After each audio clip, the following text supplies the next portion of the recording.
Hello students, see today we are starting with the first topic of OCM, that is principles of management. See, before starting this topic, we'll start with principles. अब principles क्या होता है? Principle is a set of guidelines. Principles are set of guidelines, rules and regulation which a person has to follow. It is there is a certain behavior or guidelines where a person have to behave in certain manner. तो principle मतलब एक set of rules and regulations होता है in general. And now here we are going to study principle of management. Principles of management, see will start with meaning. while achieving goal of an individual or an organization, it is always important to use different system or technique. सी अगर आपका कोई गोल है, organisation का गोल है, आपकी company है and you have certain goal, you have a goal to achieve, तो उस गोल को अचीव करने के लिए देयर इज सम टेक्निक, कुछ टेक्निक है, कुछ रूल्स है एंड वो आपको फॉलो करना रहता है. तो ये सी जो कुछ टेक्निक्स होते हैं दैट आर यूनिवर्सली एक्सेप्टेबल. कुछ टेक्निक्स क्या होते हैं, यूनिवर्सली एक्सेप्टेबल होते हैं, यूनिवर्सली एक्सेप्टेड होते हैं, तो those are called as principles. अभी जो टेक्निक यूनिवर्सली एक्सेप्टेड है, जो हर जगह पे फॉलो हो रहा है, उसे हम प्रिंसिपल बोलते हैं. तो यहाँ पे प्रिंसिपल ऑफ मैनेजमेंट मतलब यहाँ पे बहुत सारे ऑथर्स हैं जिन्होंने मैनेजमेंट प्रिंसिपल्स दिए हैं. अब principal of management why it is important. सबसे पहली बात है ये इम्पॉर्टेंट क्यों है. तो पहले हम लोग स्टार्ट करेंगे nature of principle of management. Nature and in case अगर फीचर्स भी आया तो same thing you can write. First we will start with nature of management. After this we will study significance of management and then उसके बाद हम लोग देखेंगे 14 principles of management, how it is applicable and we can connect it with significance. तो पहला हम लोग start करते हैं nature of principle of management. Nature में सबसे पहला है यूनिवर्सली एप्लीकेबल. यूनिवर्सली एप्लीकेबल मतलब जो प्रिंसिपल ऑफ मैनेजमेंट है इट इज़ यूनिवर्सली एक्सेप्टेबल, हर जगह पे एक्सेप्टेबल है, एक्सेप्टेड है. चाहे वो कंपनी हो, आप कोई कंपनी रन कर रहे हो, आप कोई एजुकेशनल इंस्टीट्यूट रन कर रहे हो, आप मेडिकल आप कोई हॉस्पिटल रन कर रहे हो, तो हर जगह पे जो है वो प्रिंसिपल ऑफ मैनेजमेंट क्या है, एप्लीकेबल है. इट इज़ यूनिवर्सली एप्लीकेबल, ये एक्सेप्टेबल है हर जगह पे irrespective of size of your business. आपका बिजनेस साइज में मतलब बहुत बड़ा है या फिर you are running a business on small scale, कोई भी आपका साइज ऑफ बिजनेस हो, ये जो प्रिंसिपल्स है वो एप्लीकेबल है, एक्सेप्टेड है. तो that is why it is called as management principles are universally applicable, हर जगह पे एक्सेप्टेबल है. सी आप एक्सप्लेन करते वक्त आप सिंपली लिख सकते हो irrespective of size of the organisation. आपका ऑर्गेनाइजेशन कोई भी साइज पे, एक छोटा सा बिजनेस भी रन करना है तो अब मैनेजमेंट प्रिंसिपल्स वहाँ पे एप्लीकेबल है. छोटा बिजनेस रन करना है, बड़ी से आपको इंडस्ट्री रन करनी है, एप्लीकेबल है. Irrespective of size of business, nature of business. Nature of business मतलब कोई भी काम आप कर रहे हो, फॉर एग्जाम्पल आप प्रोडक्ट्स बनाते हो, गुड्स बनाते हो, वहाँ भी एप्लीकेबल है. आप टूरिज़्म सर्विसेज आप करते हो, आपका टूरिज़्म का बिजनेस है, वहाँ भी एप्लीकेबल है. आप एक हॉस्पिटल रन कर रहे हो, there also principle of management is applicable. Because देखो हर चीज़ सिस्टमैटिक होना चाहिए. आप स्कूल रन कर रहे हो, तो दैट इज़ वाई ये सबसे पहला है कि जो प्रिंसिपल ऑफ मैनेजमेंट है वो हर जगह एप्लीकेबल है. That is why it is called as universal application. जो मैनेजमेंट प्रिंसिपल्स है वो हर जगह पे वो अप्लाई होता है. You can say that all over country, हर कहीं भी ये आपके इंडिया में अप्लाई होता है, फॉरेन कंट्रीज़ में अप्लाई होता है. आपका कोई भी तरह का बिजनेस हो, आप बिजनेस कर रहे हो, आप एजुकेशनल इंस्टीट्यूट रन कर रहे हो, आप हॉस्पिटल रन कर रहे हो, एप्लीकेबल, ये प्रिंसिपल्स एप्लीकेबल है. तो that is why it is called as universally applicable. आप छोटा सा आपका शॉप है, वो आपको रन करना है, छोटा सा शॉप रन कर रहे हो, आप बड़ी सी कंपनी रन कर रहे हो, तो इररिस्पेक्टिव ऑफ साइज इसके लिए बोला है कि आपका बिजनेस छोटा साइज में है, बड़ा साइज में है, बट वो प्रिंसिपल ऑफ मैनेजमेंट वहाँ भी एप्लीकेबल होता है. नेक्स्ट है जनरल गाइडलाइंस. ये एक तरह का जनरल गाइडलाइंस है. जो हर कोई फॉलो कर सकता है। सी ये जो प्रिंसिपल ऑफ मैनेजमेंट है ये हार्ड एंड फास्ट नहीं है। Hard and fast means it is not objective, मतलब ये डेफिनेट नहीं है। मतलब ये आप अगर आपको अप्लाई करना है तो आप इसमें थोड़े बहुत मॉडिफिकेशन कर सकते हो। इट इज़ जनरल गाइडलाइंस, हर जगह पे फॉलो होता है। इसके जो रूल्स एंड रेगुलेशंस है, जो भी इसके प्रिंसिपल्स है, जो मैनेजमेंट के जो प्रिंसिपल्स है, वो हर जगह पे क्या है, एप्लीकेबल है और फॉलो होता है। अभी नेक्स्ट है principles are form by practice and experiment. See यहाँ पे form by practice and experiment ऐसे क्यों बोला गया है? बिकॉज देखो अभी फॉर एग्जांपल किसी ऑथर ने सोचा कि ऐसे प्रिंसिपल होना चाहिए, उसने प्रिंसिपल सेट कर दिया, ऐसा नहीं होता है। ये जो प्रिंसिपल्स ऑफ मैनेजमेंट जो दिया गया है, जो बनाया गया है, ये बहुत बार इस पे बहुत रिसर्च हुआ है, डेटा कलेक्ट हुआ है, एनालिसिस हुआ है, रिसर्च हुआ है, प्रैक्टिकली इसको अप्लाई किया गया है, देन इट इज़ फॉर्म्ड। मतलब ये मैनेजमेंट का जो प्रिंसिपल है ये फॉर्म होने के लिए एक्सपेरिमेंट्स हुए हैं, मतलब प्रॉपर स्टडी हुई है, डेटा कलेक्शन हुआ है, सिस्टमैटिकली ये प्रिंसिपल्स जो है ये फॉर्म हुआ है। तो मतलब ये प्रिंसिपल ऑफ मैनेजमेंट जो फॉर्म हुआ है it is form by practice and experiment. ये प्रैक्टिस और एक्सपेरिमेंट से बना है, इसे किसी ने सोचा एंड ये प्रिंसिपल्स ऐसा बना दिया, ऐसा नहीं है। ये कंटिन्यूस प्रैक्टिस हुआ है, इस स्टडी हुई है, प्रैक्टिस हुआ है एंड उसके बाद ही ये प्रिंसिपल्स फॉर्म हुए हैं। मतलब इसमें आपने स्टडी किया है, इसका प्रॉपर डेटा कलेक्ट हुआ है, वो डेटा को एनालाइज किया गया है, उसकी प्रैक्टिस हुई है एंड देन ये प्रिंसिपल्स क्या हुए, फॉर्म हुए। तो सबसे पहले हमने पढ़ा है कि universally application, it is applicable everywhere, हर जगह पे एप्लीकेबल है। सेकंड है general guidelines, it is set of general guidelines which has to be followed, जो हर जगह पे फॉलो करना है एंड फॉलो होता है। नेक्स्ट है principles are form by practice and experiment.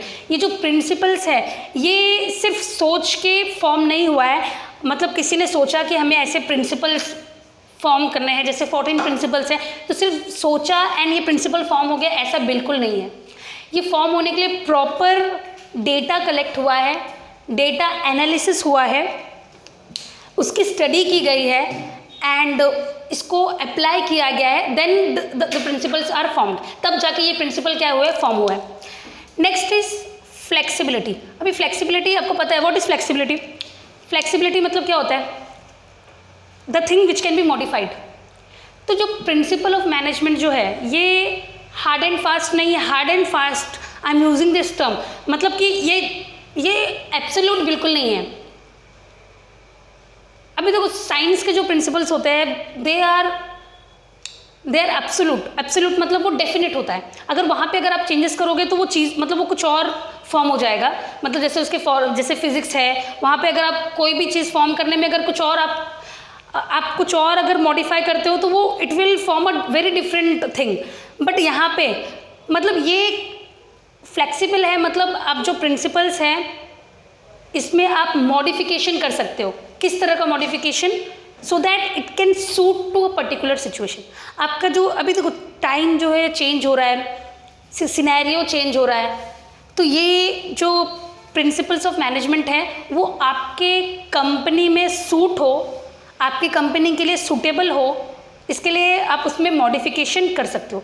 तो it is flexible, you can modify it, you can change it according to changing situation. अब जैसे जैसे सिचुएशन बदल रहा है, टाइम बदल रहा है, आप इसमें थोड़े बहुत चेंजेस आप कर सकते हो।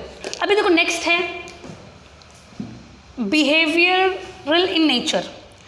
अभी जो नेचर मतलब यहाँ पे हम लोग क्या डिस्कस कर रहे हैं, नेचर और प्रिंसिपल ऑफ मैनेजमेंट, मतलब उसकी क्वालिटी एक तरह के मतलब व्हाट काइंड ऑफ नेचर, जो प्रिंसिपल ऑफ मैनेजमेंट है वो उसका क्या मतलब है, तो it is behavioural in nature.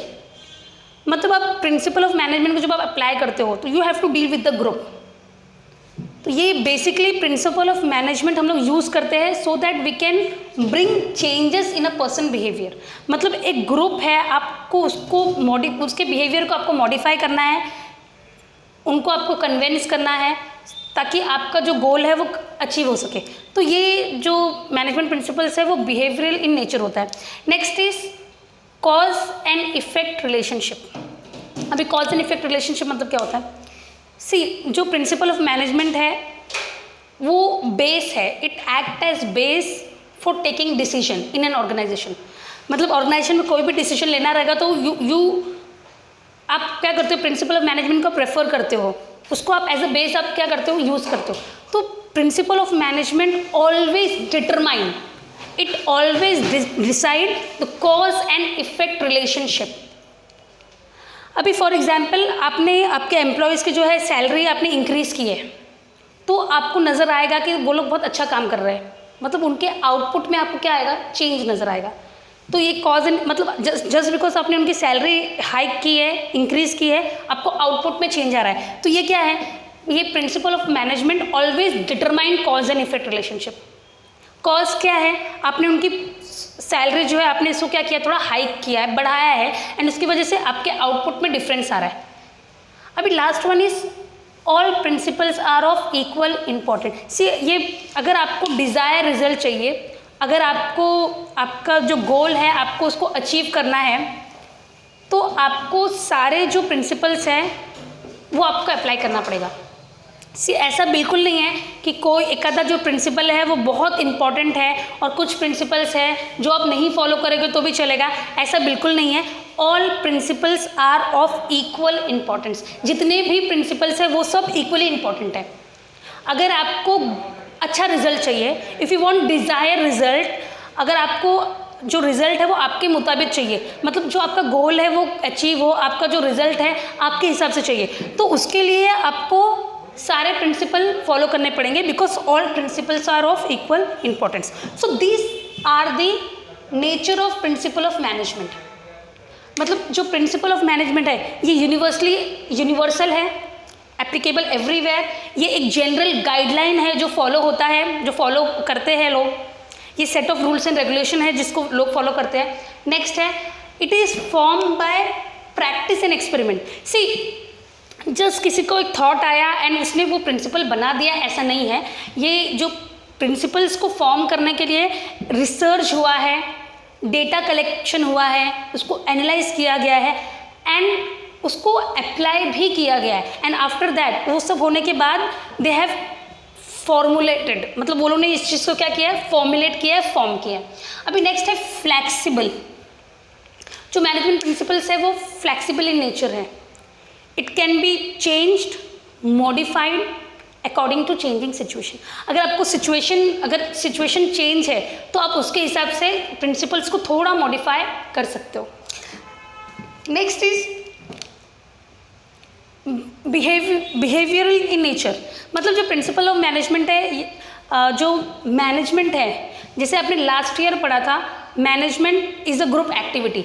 C, management जो है वो ग्रुप एक्टिविटी है एंड मतलब मैनेजमेंट में आप मैनेजमेंट मतलब एक ग्रुप एक्टिविटी है, तो ये बिहेवियरल इन नेचर है। Principle of management behavioural in nature है, मतलब एक ग्रुप जो काम कर रहा है, you have to influence them, you have to convince them, you can say that you have to bring changes in them so that they can be helpful in achieving your company's goal, ताकि वो लोग आपकी company का गोल जो है वो achieve कर सके। And next is cause and effect relationship.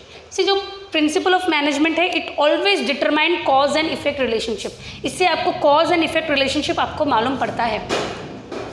Cause and effect relationship मतलब क्या होता है? सी, फॉर एग्जाम्पल अभी आपके जो एम्प्लॉयज़ हैं उनकी, ये एग्जांपल मैंने आपको पहले भी दिया था। फॉर एग्जांपल आप एक सैचुरेशन पॉइंट है, आपके जो एम्प्लॉयज़ हैं वो लोग काम किए जा रहे हैं बट मतलब बिल्कुल भी जो आउटपुट है उसमें डिफरेंस नहीं आ रहा है, तो आपने क्या किया, आपने इंसेंटिव्स रख दिया है। आपने बोला है कि जो विद इन अ वीक जो टारगेट कंप्लीट करता है एंड टारगेट से ज़्यादा काम करता है उनको इंसेंटिव्स मिलेगा। इंसेंटिव्स मतलब मॉनेटरी, मतलब आप उनको एक्स्ट्रा पैसे मिलेंगे फॉर दैट। तो उसके बाद आपको दिखेगा कि काम जो है वो इम्प्रूव होने लगा है। बिकॉज क्यों काम इम्प्रूव हो रहा है, लोग अच्छा काम कर रहे हैं, बिकॉज उनको इंसेंटिव चाहिए। तो जो मैनेजमेंट प्रिंसिपल्स है, जो प्रिंसिपल ऑफ मैनेजमेंट है, it always determine cause and effect relationship. Now the last one is all principle are of equal importance. See, ये हमेशा ऑब्जेक्टिव में पूछा गया है all principles are of equal important, जितने भी प्रिंसिपल्स है सब इक्वली इंपॉर्टेंट है। इट इज़ नॉट लाइक कि कोई एक प्रिंसिपल बहुत इंपॉर्टेंट है, कोई दूसरा जो है वो इंपॉर्टेंट नहीं है, आप उसको नहीं फॉलो करोगे तो चलेगा, ऐसा नहीं है। सारे प्रिंसिपल जो है वो इंपॉर्टेंट है, all are equally important. And अगर आपको अच्छा रिजल्ट चाहिए, if you want desire result for your organisation, तो आपको सारे प्रिंसिपल्स को फॉलो करने पड़ेंगे। Now next is significance of management. Significance मतलब क्या होता है? Importance. Significance means importance. Okay, significance of management. See why it is important. Management जो है, प्रिंसिपल ऑफ मैनेजमेंट क्यों इतना इंपॉर्टेंट है? First one is it provide useful insight to manager. First point, provide useful insight to manager. इसका मतलब है कि जो it improves understanding of manager, जो मैनेजर की अंडरस्टैंडिंग है उसे ये क्या करता है? इम्प्रूव करता है। With the help of principles of management उसकी जो अंडरस्टैंडिंग है वो इम्प्रूव हुई है, अंडरस्टैंडिंग इम्प्रूव हुई है, ताकि वो उसकी अंडरस्टैंडिंग इम्प्रूव होने की वजह से मतलब वो एक पर्टिकुलर सिचुएशन वो अच्छे से समझ रहा है एंड वो प्रॉपर डिसीजन ले पा रहा है। तो ये principle of management is very useful to understand, to improve the understanding of manager. अभी नेक्स्ट है helpful in efficient utilisation of resources. See, आप प्रिंसिपल्स ऑफ मैनेजमेंट आप पढ़ोगे तो it always says, principle of management जो है उसमें हमेशा बोला गया है, बताया गया है कि जो काम है, काम को डिवाइड करना चाहिए, काम को डिवाइड करना चाहिए and it should be allocated. Divide करना है एंड एलोकेट करना है according to the ability, according to the ability talent of the employee. तो अगर जो काम जिसको आता है अगर आप उसको वो काम दोगे तो जो आपका रिसोर्सेस है वो बिल्कुल भी वेस्ट नहीं होगा। There will be efficient utilisation of resources. तो management principle always help in efficient utilisation of resources. Management principle हमेशा हेल्प करता है रिसोर्सेज को अच्छे से यूटिलाइज करने में। Now next is scientific decision. Third point is scientific decision. See, with the help of principle of management, principle of management के help से you can take correct accurate decision for your organisation. See, आप सही decision ले सकते हो, systematic decision ले सकते हो जिसका आपके ऑर्गेनाइजेशन को बेनिफिट मिलेगा। तो थर्ड जो है वो क्या है? Scientific decision. सी, सबसे पहला है it provide useful insight to manager. Manager की अंडरस्टैंडिंग इंप्रूव होती है जिससे वो एक पर्टिकुलर सिचुएशन को अच्छे से समझता है। अब अगर उसको पर्टिकुलर सिचुएशन अगर उसको अच्छे से समझता है तो वो अकॉर्डिंगली वो डिसीजन ले सकता है, राइट डिसीजन ले सकता है, सही डिसीजन लेगा जो कंपनी के लिए बेनिफिट होगा। नेक्स्ट है helpful in efficient utilisation of resources. Principle of management की वजह की हेल्प से जो रिसोर्सेज है वो बहुत एफिशिएंटली यूज़ होता है। एफिशिएंटली मतलब बिल्कुल भी वेस्टेज नहीं होता है। सी, अगर आप प्रिंसिपल्स ऑफ मैनेजमेंट देखोगे जैसे कि यहाँ पे मैंने लिखा है so that I can connect it. अभी देखो यहाँ पे क्या लिखा है? Principle of division of work.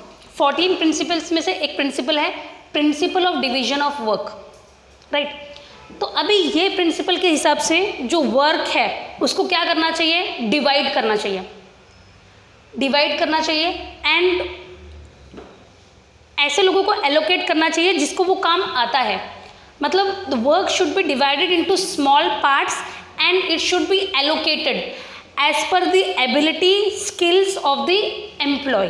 तो ये देखो, ये अगर ये प्रिंसिपल अगर आप फॉलो करोगे तो आप उसको वो काम दे रहे हो जो उसको आता है।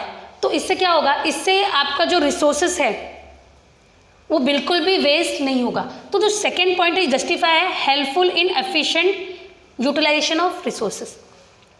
अभी थर्ड पॉइंट है, third point is scientific decision.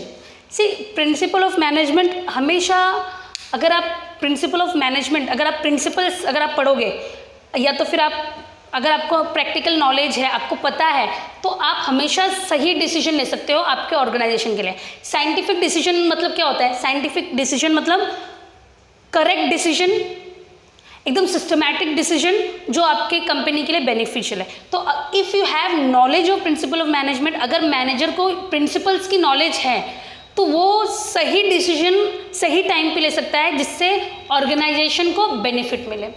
अभी नेक्स्ट है अंडरस्टैंडिंग सोशल रिस्पॉन्सिबिलिटी।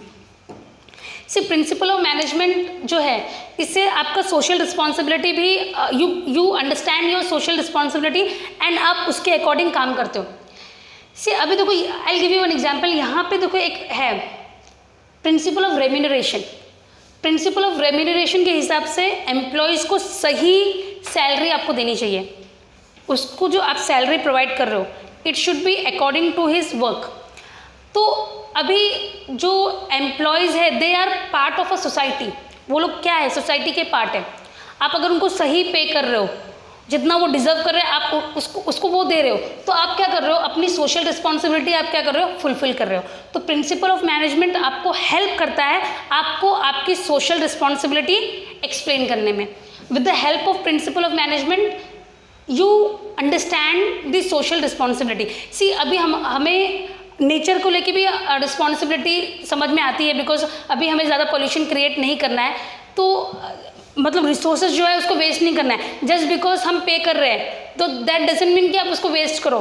जैसे कि अभी आप बोलोगे कि हम पे करते हैं तो हम इलेक्ट्रिसिटी सब लाइट फैन सब ऑन करके हम कहीं भी जाएंगे, तो अगर आपको पूछा जाएगा तो आप क्या बोलोगे कि हम लोग पे करते हैं। तो जस्ट बिकॉज आप पे करते हो आप रिसोर्सेज को वेस्ट नहीं कर रिसोर्सेज को आपको वेस्ट नहीं करना चाहिए। तो ये भी क्या है, ये एक तरह का सोशल रिस्पॉन्सिबिलिटी है हमारा कि हमें जो रिसोर्सेज है उसको वेस्ट नहीं करना चाहिए, क्योंकि उसको फ्यूचर जनरेशन के लिए आपको प्रिजर्व करना है। एंड ये सब चीज़ें आपको आप जब प्रिंसिपल्स आप पढ़ोगे तो यू गेट टू नो आपको आपकी responsibility as a person, as a human, और एक बिजनेसमैन की तरह आपको समझ में आती है। अभी नेक्स्ट है एंकरेज रिसर्च एंड डेवलपमेंट। सी जो प्रिंसिपल ऑफ मैनेजमेंट जो है वो ऐसे बोला गया कि डायनेमिक है, बिकॉज आप उसको चेंज कर सकते हो, मॉडिफाई कर सकते हो अकॉर्डिंग टू चेंजिंग सिचुएशन। तो ये इससे आपको पता चलता है कि जो कस्टमर की जो नीड्स है, कस्टमर्स जो है वो लोग उनकी जो नीड्स है, प्रेफरेंसेस है, it keeps on changing, right. अभी उनकी नीड्स है, डिज़ायर है, वो सब चेंज हो रहा है। तो वो चेंज हो रहा है तो उसके हिसाब से आपको आपके प्रोडक्ट भी क्या करना पड़ेगा, मॉडिफाई करना पड़ेगा। और वो पॉसिबल कब होगा, जब आप रिसर्च एंड डेवलपमेंट करोगे। तो ये जो प्रिंसिपल ऑफ मैनेजमेंट है ये हमेशा एंकरेज करता है, इट एंकरेजेस रिसर्च एंड डेवलपमेंट। आप रिसर्च करोगे कि लोगों की क्या ज़रूरत है, फिर आप उसके हिसाब से क्या करोगे, प्रोडक्ट बनाओगे जिससे उनकी नीड कंप्लीट होगी। अभी नेक्स्ट है help to coordinate and control. See जो प्रिंसिपल ऑफ जो मैनेजमेंट जो प्रिंसिपल्स है ये बहुत बड़ा रोल प्ले करता है। It play a very important role in bringing coordination and cooperation in an organisation. See companies में अलग अलग डिपार्टमेंट होती है, तो उनके बीच में कोऑर्डिनेशन बहुत ज़रूरी है। They should cooperate with each other. अगर सी जितने भी डिपार्टमेंट हैं वो लोग भले ही अलग अलग काम कर रहे हैं, बट एट द एंड वो लोग किसके लिए काम कर रहे हैं, कंपनी के लिए काम कर रहे हैं, राइट। कंपनी के लिए काम कर रहे हैं, कंपनी के ऑब्जेक्टिव्स अचीव करने के लिए काम कर रहे हैं। तो भले ही डिपार्टमेंट अलग है बट उसमें कोऑर्डिनेशन होना चाहिए। और कोऑर्डिनेशन कंपनी में कोऑर्डिनेशन कोऑपरेशन के लिए सबसे बड़ा जो प्रिंसिपल ऑफ मैनेजमेंट है, जो प्रिंसिपल्स है, वो बहुत इंपॉर्टेंट रोल प्ले करता है। See for example unity of direction. अभी देखो ये I am giving an example, आप ये एग्जाम्पल आप यूज़ भी कर सकते हो। यूनिटी ऑफ डायरेक्शन क्या इसके यूनिटी ऑफ डायरेक्शन के हिसाब से अकॉर्डिंग टू दिस प्रिंसिपल जो ग्रुप है they should work toward a single गोल। जो कंपनी में मतलब जो डिपार्टमेंट है वो एक ऑब्जेक्टिव की तरह काम करना चाहिए। तो इससे क्या होता है कि लोग क्या करते हैं, अपना जो इंडिविजुअल गोल है उसको साइड में रख के पहले कंपनी के गोल को फोकस करते हैं। तो ये जो प्रिंसिपल्स है ये बहुत इंपॉर्टेंट रोल प्ले करता है। It help to bring coordination, cooperation and control in the organisation. अभी जो लास्ट है, it develop objective approach. See objective approach मतलब क्या होता है, ऑब्जेक्टिव अप्रोच मतलब ये जो प्रिंसिपल ऑफ मैनेजमेंट है, with the help of this principles जो मैनेजर है, मैनेजर का जो अप्रोच है मतलब ऑब्जेक्टिव, वो इजीली ऑब्जेक्टिफाई कर सकता है। ऑब्जेक्टिफाई क्या करता है? ऑब्जेक्टिफाई मतलब वो इजीली आइडेंटिफाई कर सकता है कि what is the exact problem in the organisation. जब उसको प्रॉब्लम का पता है तब जाके सोल्यूशन वो फाइंड आउट कर सकता है। तो ये जो मैनेजर्स जो मतलब प्रैक्टिस करते हैं, जिनको जो प्रिंसिपल्स को जो अप्लाई करते हैं, प्रैक्टिस करते हैं, उनका ऑब्जेक्टिव अप्रोच डेवलप होता है। अभी ऑब्जेक्टिव अप्रोच मतलब easily they can identify that what is the problem, what is the problem which is existing, what is the problem, and when you once you get to know the problem easily you can find out a proper solution for that. See, solution मिलने के लिए पहले problem का पता होना चाहिए। तो ये जब आपका अप्रोच, आपका ऑब्जेक्टिव अप्रोच जब डेवलप होता है, किस हम लोग यहाँ पे सब कुछ किसके पॉइंट ऑफ व्यू से बात कर रहे हैं? मैनेजर के पॉइंट ऑफ व्यू से बात कर रहे हैं। अगर मैनेजर का ऑब्जेक्टिव अप्रोच, अगर मैनेजर जो है वो इजीली आइडेंटिफाई कर लेता है, क्या आइडेंटिफाई करता है, क्या प्रॉब्लम है, जब प्रॉब्लम आइडेंटिफाई हो जाएगा तो ऑटोमेटिकली सोल्यूशन भी मिल जाएगा। सो ये क्या है? ये इंपॉर्टेंस ऑफ मैनेजमेंट है। This is the reason why principle of management is very important. Significant importance of management, तो इससे हमें पता चलेगा कि व्हाई इट इज इम्पॉर्टेंट। जो प्रिंसिपल्स है वो क्यों इंपॉर्टेंट है? सबसे पहले है provide useful insight to manager, manager का जो अंडरस्टैंडिंग है वो इम्प्रूव होता है। सेकेंड है helpful in efficient utilisation of resources, जो रिसोर्सेज है उसका बेटर यूटिलाइज होता है। सही काम सही पर्सन को दोगे तो आपका जो रिसोर्सेज है वो एफिशिएंटली यूटिलाइज होगा। नेक्स्ट है साइंटिफिक डिसीजन। सी, सबसे पहले आपको पता होना चाहिए साइंटिफिक डिसीजन मतलब क्या होता है। जैसे मैंने आपको बताया, साइंटिफिक डिसीजन मतलब systematic decision, systematic proper decision आप ले सकते हो। मैनेजर जो है वो सिस्टमैटिक प्रॉपर डिसीजन ले पाता है बिकॉज प्रिंसिपल से उसको हेल्प मिलता है कि ये मतलब एक कंडीशन में क्या डिसीजन लेना चाहिए। अभी नेक्स्ट है अंडरस्टैंडिंग सोशल रिस्पॉन्सिबिलिटी। आप जो लोग हैं उनको उनकी सोशल रिस्पॉन्सिबिलिटी भी समझती है with the help of management. Next है it always encourage research and development. जो प्रिंसिपल ऑफ मैनेजमेंट है वो हमेशा रिसर्च एंड डेवलपमेंट को उससे एंकरेजमेंट मिलता है बिकॉज ऐसे बोला गया कि डायनामिक है। मतलब जो प्रिंसिपल्स भी क्या होते हैं, डायनामिक है, you can improve, you can modify it. तो इन द सेम मैनर जो कंज्यूमर है उनके नीड्स भी क्या होते हैं, बदलते हैं। अभी उनके नीड्स का आपको पता कैसे चलेगा? जब आप रिसर्च करोगे, आप रिसर्च करोगे तो you will get to know कि उनकी नीड्स प्रेफरेंसेस क्या है एंड उसके हिसाब से आप अपना प्रोडक्ट डेवलप कर सकते हो। Next is help to coordinate and control. See, principle of management बहुत इंपॉर्टेंट रोल प्ले करता है in bringing coordination and control in the organisation. और लास्ट वन है it help to develop objective approach. Objective approach मतलब क्या होता है? Easily you can identify, objectify कर सकते हो। ऑब्जेक्टिफाई करना मतलब एग्जैक्टली पकड़ना, एग्जैक्टली देखना, आपको एग्जैक्टली आइडेंटिफाई कर लेते हो कि एक्चुअल में क्या प्रॉब्लम है। अब जब आपको प्रॉब्लम पता चलेगा तो आप सोल्यूशन भी फाइंड आउट कर सकते हो। तो ये मैनेजर का जो अप्रोच है वो ऑब्जेक्टिव अप्रोच क्या करता है, डेवलप करता है। तो ये है nature of principle of management and this is importance of principle of management. See, next we will start with 14 principle of management which is given by Henry Fayol. अभी Henry Fayol ने 14 principles of management दिया है and by profession he was a engineer. वो mining में काम करता था and वो बाद में वो बहुत सक्सेसफुली उसने एक ऑर्गेनाइजेशन रन किया है। तो उसने जो हेनरी फ्योल है he has given 14 principle of management जो ट्राइड है, टेस्टेड है and which is applicable everywhere. तो ये जो प्रिंसिपल्स जो हेनरी फ्योल है उसे फादर ऑफ मॉडर्न मैनेजमेंट भी बोला जाता है। सो ये यूजुअली ये ऑब्जेक्टिव्स में पूछा जाता है। तो Henri Fayol is known as father of modern management. See, हम लोग आज ये रफली देखेंगे एंड इन जो दूसरा सेशन होगा हम लोग इसको इन डेप्थ उसमें स्टडी करने वाले हैं, बट अभी इसको हम लोग रफली देखते हैं। सबसे पहला है principle of division of work. See, according to this principle काम जो है उसको डिवाइड करना चाहिए स्मॉल पार्ट्स में। जो वर्क है उसको स्मॉल पार्ट्स में डिवाइड करना चाहिए एंड उसको एलोकेट करना चाहिए। एलोकेट करना मतलब जो सही बंदा है काम के लिए उसको वो काम देना चाहिए। अभी जब भी आप सही काम सही बंदे को दोगे तो आपका जो रिसोर्सेस है वो कैसे होगा, बहुत अच्छी तरीके से यूज़ होगा। For example, I am very good in typing, quickly मतलब टाइपिंग में I am very good, I am at par, मतलब no one can match me in typing, but मुझे टाइपिंग की जगह पे मुझे वो लोग ने कुछ और काम दिया है and the person who is not good in typing उसको मिला है। तो जो काम मैं बिना वेस्टेज के, बिना पेपर के वेस्टेज के, जो मैं 10 मिनट्स में कर सकती हूँ, the other person is taking 30 minutes, और वो पर्सन किसी और काम में अच्छा है बट उसको वो काम नहीं दिया गया है। तो मतलब मेरा जो स्किल है वो भी वेस्ट हो रहा है, जो उसका स्किल है वो भी वेस्ट हो रहा है। तो ये प्रिंसिपल के हिसाब से जो काम है उसको स्मॉल पार्ट्स में डिवाइड करना चाहिए एंड उसको एलोकेट करना चाहिए, अलॉट करना चाहिए as per the person skill, उसके टैलेंट के हिसाब से।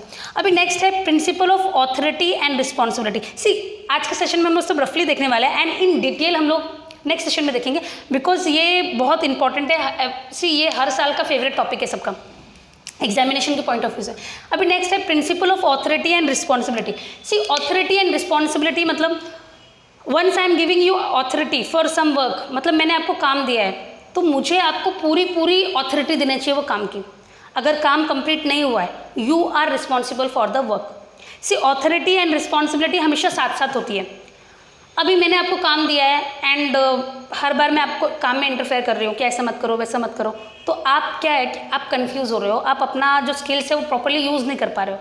तो ये प्रिंसिपल के हिसाब से अगर आप किसी को काम अलॉट कर रहे हो, if you are giving authority, तो आपको क्या करना है, कंप्लीट ऑथोरिटी देना है। अभी नेक्स्ट है principle of discipline. Principle of discipline, see अब जैसे हम सब जानते हैं डिसिप्लिन जो है, discipline is very important for every organisation. ये हर ऑर्गेनाइजेशन के लिए इंपॉर्टेंट है एंड डिसिप्लिन जो है बहुत इंपॉर्टेंट रोल प्ले करता है गोल अचीव करने में। ये हम पर्सनल लाइफ में भी एप्लीकेबल है एंड प्रोफेशनल लाइफ में भी एप्लीकेबल है। तो कंपनीज के लिए भी बहुत इंपॉर्टेंट है। ऑर्गेनाइजेशन में top to bottom everyone should follow the rules regulation which is given by the company, तभी आपकी कंपनी का जो गोल है वो क्या होगा, अचीव होगा। तो according to this principle discipline is the most important thing if you want to be a successful.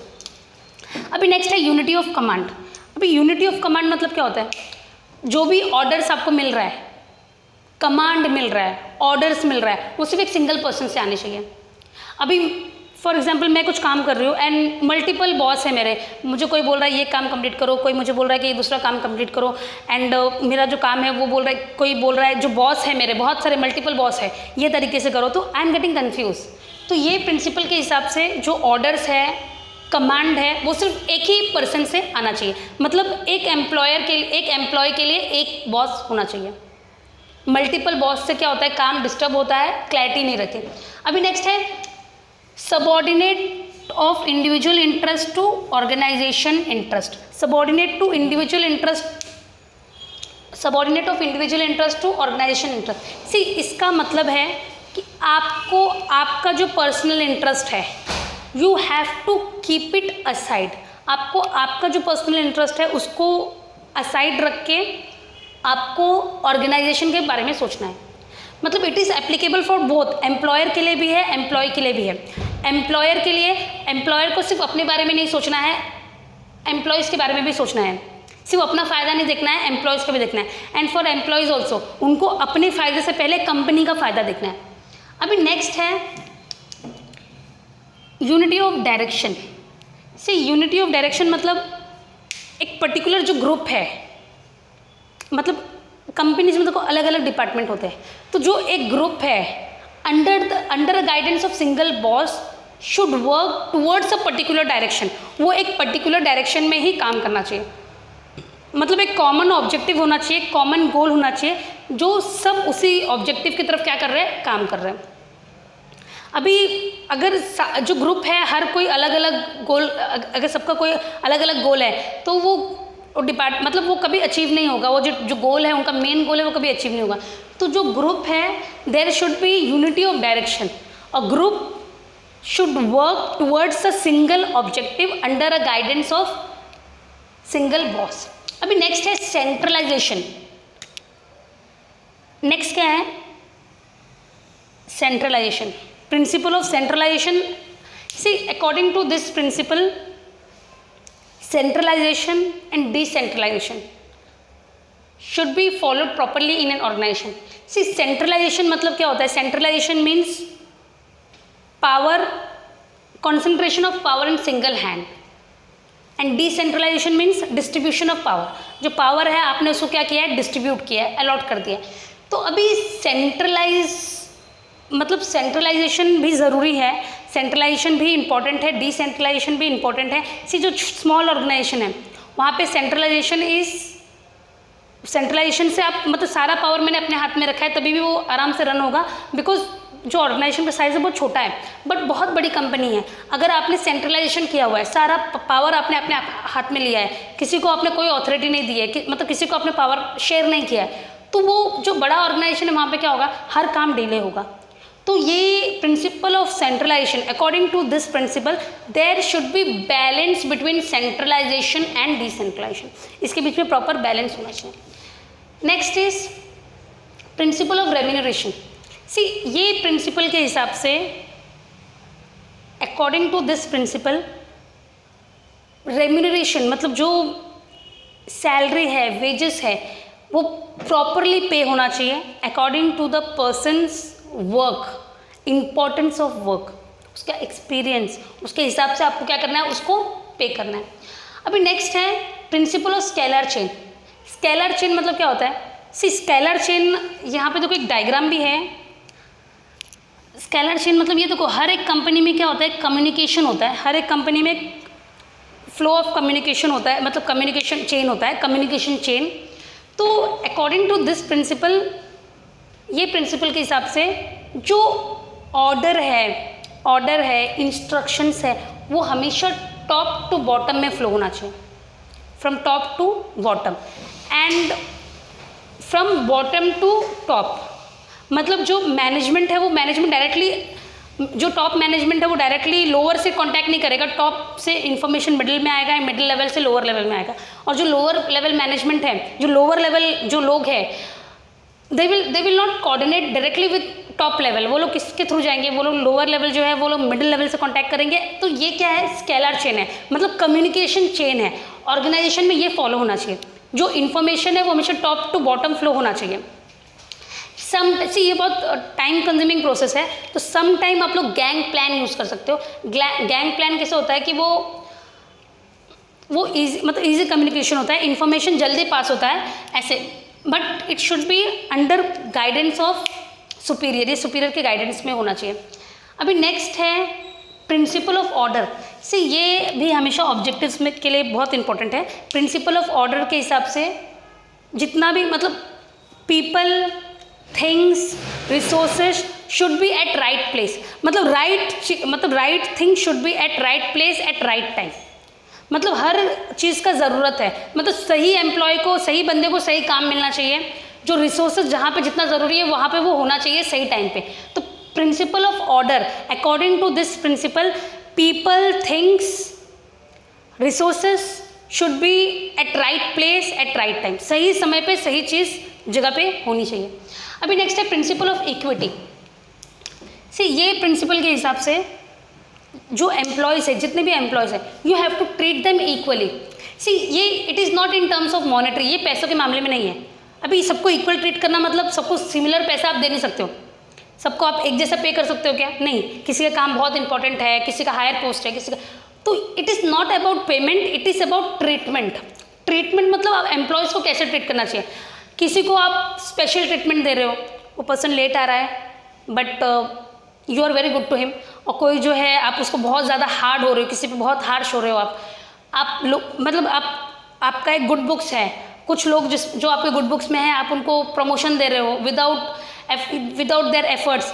तो यहाँ पे प्रिंसिपल ऑफ इक्विटी के हिसाब, अकॉर्डिंग टू दिस प्रिंसिपल, आपको सभी एम्प्लॉय को इक्वल ट्रीट करना है।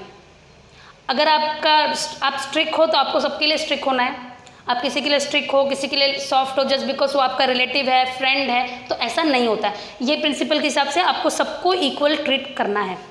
अभी नेक्स्ट है principle of stability of tenure, principle of initiative, and last one is principle of spirit de corps.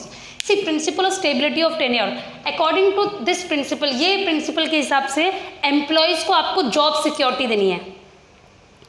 C job security मतलब उनके माइंड में, मतलब उनको जॉब सिक्योरिटी मिलनी चाहिए कि उनका जॉब पर्टिकुलर टाइम तक है। अगर उनको जॉब सिक्योरिटी नहीं होगी, अगर उनको डर होगा कि कभी भी वो लोग अपना जॉब लूज़ कर सकते हैं, उनको जॉब से निकाल दिया जाएगा, तो वो लोग अच्छे से काम नहीं कर सकते। तो principle of stability of tenure के मतलब अकॉर्डिंग टू दिस प्रिंसिपल, ये प्रिंसिपल के हिसाब से आपको एम्प्लॉयज़ को जॉब सिक्योरिटी देनी चाहिए ताकि वो लोग फ्री माइंड होकर वो लोग काम कर सके और अच्छा काम कर सके। अगर उनको डर रहेगा कि उनका कभी भी जॉब जा सकता है, अगर उन्होंने कुछ मिस्टेक किया, अगर उनका जॉब स्टेबल नहीं है, तो वो लोग क्या करेंगे, वो लोग बहुत अच्छे से काम नहीं कर पाएंगे। अभी नेक्स्ट है principle of initiative. In according to this principle, अगर आपका एम्प्लॉयज़ कोई आइडिया लेकर आता है, you should always welcome him. आपको ऐसा बिल्कुल भी बिहेव नहीं करना है कि अरे तेरे दिमाग में कहाँ से आएगा, तुझे जो काम है तो वही कर, तू इतना अच्छा सोच ही नहीं सकता है, यह आइडिया तुझे तेरा आइडिया हम लोग नहीं लेंगे, ऐसा नहीं होता है। प्रिंसिपल ऑफ इनिशिएटिव के हिसाब से अगर आपका एम्प्लॉय अगर वो कुछ नया आइडिया लेकर आ रहा है, आपको फॉलो करना है नहीं फॉलो करना है, it is up to you, but you have to appreciate him. आपको उसको अप्रिशिएट करना चाहिए ताकि वो मोटिवेट हो और वो और अच्छे से काम कर सके। अभी जो लास्ट प्रिंसिपल है, principle of spirit de corps, ये प्रिंसिपल के हिसाब से according to this principle, as a employer you should always try to maintain, you should always try to maintain team effort in your organisation. अभी आपके employees में आपको problem creator बिल्कुल भी नहीं बनना है, आपको प्रॉब्लम क्रिएटर नहीं बनना है। आपको उनका जो अगर if there is some misunderstanding, कुछ अगर प्रॉब्लम है तो आपको क्या करना है, आपको प्रॉब्लम को सॉल्व करना है, क्योंकि टीम वर्क जो है वो बहुत इंपॉर्टेंट है। तो according to this principle of spirit de corps, team work is very important for all the organisation. As a manager, as a top personal, ये आपका ड्यूटी है, आप उनके अंदर कोऑर्डिनेशन बना के रखो। कुछ मिसअंडरस्टैंडिंग है तो उसको क्लियर करो और आप उनको एज अ टीम आप उनको मोटिवेट करो। आज के लिए ये सेशन अभी ख़त्म करते हैं एंड हम लोग ये डिटेल में will study in next topic. Thank you.